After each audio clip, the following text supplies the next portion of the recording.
થોડી વાતો લાખ મળલા દો તન થોડું જીવ મારો જાતો થોડી વાતો લાખ મળલા। જય માતાજી મિત્રો, જે પ્રકારનો તમે ડેમો ટેટસ વિડીયો જોયો તે જ પ્રકારનું ટેટસ એડિટિંગ કરતા આજે હું તમને શીખવવાનું છું અને ઓલ મટીરિયલ તમને ટેલિગ્રામ ચેનલને તમને જોવા મળી જવાનું છે અને ટેલિગ્રામની લિંક આપણે નીચે ડિસ્ક્રિપ્શનમાં આપી દીધી છે। જો હજુ સુધી તમે મારા ટેલિગ્રામ ચેનલ અને વોટ્સએપ ગ્રુપની અંદર જોઈન ના થયા તો જોઈન થઈ જજો।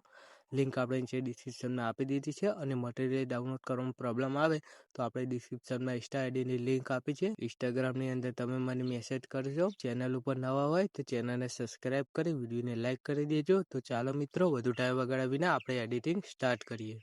સૌથી પહેલાં મિત્રો તમારે બીટ માર્ક અને સોંગ લિરિક્સ બંને પ્રોજેક્ટની અલાઇટ મોશનની અંદર એડ કરી દેવાની છે। જો એડ કરતા ના આવડતું હોય તો આપણે ડિસ્ક્રિપ્શનમાં એક વિડીયોની લિંક આપી છે, તે જોઈને તમે એડ કરતા શીખી શકશો। તો સૌથી પહેલાં તમારે બીટ માર્કવાળા પ્રોજેક્ટને તમારે ઓપન કરવાનું છે। સૌથી પહેલાં તમારે આઇકન એક ફોટોને એડ કરવાનો રહેશે, બરાબર। તો આ ફોટો તમને ઓલ મટીરિયલ તમે જોવા મળી જશે। તમે જે ફોટો રાખવા માંગતા હોય તે તમારે આઇકન લગાવી દેવાનું છે। ત્યારબાદ તમારે આ ઓપ્શન ક્લિક કરી બીજી વાર તમે ક્લિક કરશો એટલે લાસ્ટમાં આવી જશો અને આ ઓપ્શન ક્લિક કરી ફોટોને લાસ્ટ સુધી લાવી દેવાનું છે। ત્યારબાદ આની બ્રિલિયન્ટ એન્ડ ઓપેસિટી વાળા ઓપ્શને જઈ કલર વાળો ઓપ્શન છે, તમારે ચોથો ઓપ્શન તમારે સિલેક્ટ કરવાનો છે। ત્યારબાદ તમારે આની ઓપેસિટીને 40 કરી દેવાની છે। 40 કર્યા બાદ તમારે અહીંથી આ ફોટોને પકડીને તમારે નીચે આવવાનું છે અને સોંગ લિરિક્સની લાઈન છે તેની ઉપર રાખી દેવાનું છે। ત્યારબાદ તમારે અહીંથી એક સ્ક્રીનશોટને એડ કરવાનું છે। તો સ્ક્રીનશોટ તમારે આ પ્રકારે છે, તમને ઓલ મટીરિયલ તમે જોવા મળી જશે અને તમારે જે પણ લગાવવા હોય તે તમારે અહીંથી એડ કરી દેવાનું છે। ત્યારબાદ 3 ડોટે ક્લિક કરી કમ્પોઝ ટુ ફૂલ એરિયા તક કરી દેવાનું છે। ત્યારબાદ તમારે આ ઓપ્શનને ક્લિક કરી ફરીથી ઓપ્શન ક્લિક કરી લાસ્ટમાં આવી આને પણ તમારે લાસ્ટ સુધી લાવી દેવાનું છે। ત્યારબાદ તમારે આના ઉપર ક્લિક કરી બ્રિલિયન્ટ ઓપેસિટી વાળા ઓપ્શન ક્લિક કરી કલરમાં જઈ તમારે આ ઓપ્શન તમારે સિલેક્ટ કરવાનું છે। ત્યારબાદ તમારે અહીંથી બેક આવવાનું છે। ત્યારબાદ અહીંથી આપણે એક ઇફેક્ટને લગાવીશું। તો ઇફેક્ટ લગાવવા માટે તમારે ઇફેક્ટની અંદર જઈ એડ ઇફેક્ટની અંદર જઈ તમારે એક વાઇબ વાળો જે છે તે તમારે અહીંથી એડ કરી દેવાનું છે, બરાબર। આ પ્રકારે છે તે તમારે અહીંથી એડ કરી દેવાનું સ્ટાન્ડર્ડ સેટિંગની અંદર।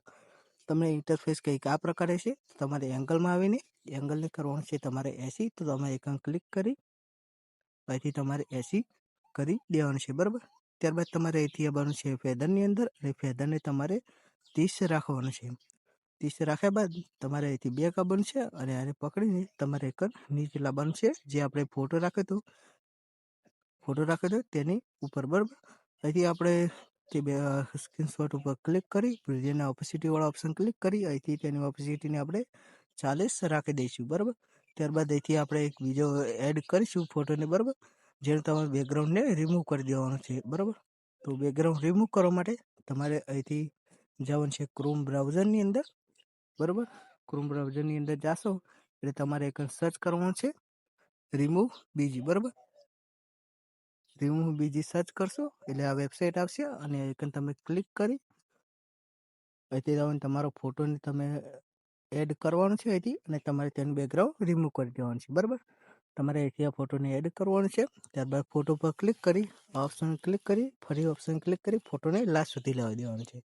ત્યારબાદ તમારે મૂવ એન્ડ ટ્રાન્સફોર્મના ઓપ્શને જઈ તમારે આ ફોટોને સરખી રીતે એડજસ્ટ કરી લેવાનો છે। અહીંથી તમારે સાઈઝને નાની કરવી હોય તો તમે અહીંથી નાની કરી શકો છો। ત્યારબાદ તમારે અહીંથી આ ફોટોને સરખી રીતે એડજસ્ટ કરી લેવાનું છે, બરાબર। આટલું કર્યા બાદ તમારે અહીંથી બેક આવવાનું છે, બરાબર। ફોટોને પકડીને તમારે નીચે તરફ સ્લાઇડ કરવાનું છે અને તમારે આઇકન રાખી દેવાનું છે। આટલું કર્યા બાદ તમને આઇકન એક ઇમોજી દેખાશે, ઇમોજી વાળો ટેક્સ્ટ, તો તેને એડિટ ટેક્સ્ટમાં જઈ તમારે iOS વાળો ફોન્ટ તમારે સિલેક્ટ કરી અને અહીંથી ટિક કરી દેવાનું છે।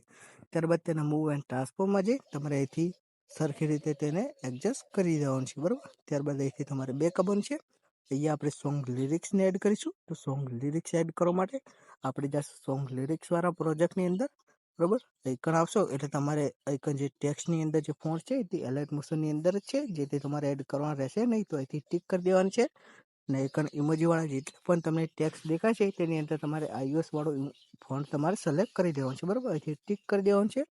ત્યારબાદ તમારે ઓપ્શનને ક્લિક કરી સિલેક્ટ ઓલ ક્લિક કરી તમારે અહીંથી આ લેયરોને કોપી કરી લેવાની છે।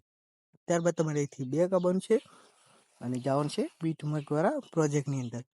તમારે સ્ટાર્ટિંગની અંદર તમારે આઇકન આ ઓપ્શનને ક્લિક કરી અને તમારે અહીંથી પેસ્ટ કરી દેવાનું છે. બરાબર, આટલું કરશો એટલે તમારી પ્રોજેક્ટ છે તે બનીને રેડી છે. તમારે અહીંથી એક્સપોર્ટ કરી દેવાનું છે. સ્ટેટસની અંદર કોઈ પણ પ્રોબ્લેમ આવે તો તમને મારા ડિસ્ક્રિપ્શનની અંદર ઇન્સ્ટા આઈડીની લિંક આપી છે, ત્યાં જઈને મને મેસેજ કરજો. અને વિડીયો ગમે તો વિડીયોને લાઇક અને ચેનલને સબસ્ક્રાઈબ કરી દેજો.